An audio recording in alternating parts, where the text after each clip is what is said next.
महाराज जी, कर्म और भजन में कौन बड़ा? भजन, क्योंकि कर्म नाशवान शरीर से शुभ और अशुभ कर्म होते रहते हैं, और भजन शुभ अशुभ दोनों को भस्म करके सुख ही सुख प्रदान करता है। कर्म में कभी सुख है, कभी दुख है, कभी लाभ है, कभी हानि है, कभी मान है, कभी अपमान है, कभी निंदा है, कभी स्तुति है। लेकिन भजन में केवल भगवान और महासुख।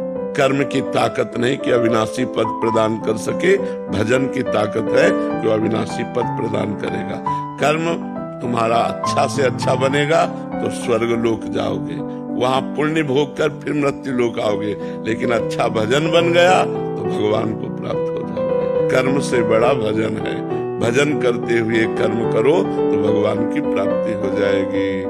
कर्म त्यागी नहीं होता, कर्म फल त्यागी होता है। भजन करते हुए जो कर्म किया जाता है वो भगवान की प्राप्ति कराता है, और जो केवल कर्म किया जाता है वो अवश्य में वो भोक्तव्यम कृतम कर्म शुभाशुभम, शुभ और अशुभ कर्म जो बनेगा उसे भोगना पड़ेगा। और भजन इन भोगों का विनाश करके भगवत प्राप्ति करा देता है। जो नाम जापक को सुख मिलता है, जो नाम की महिमा है, वो स्वयं भगवान नहीं वर्णन कर सकते। भजन की समानता कर्म कैसे कर सकता है?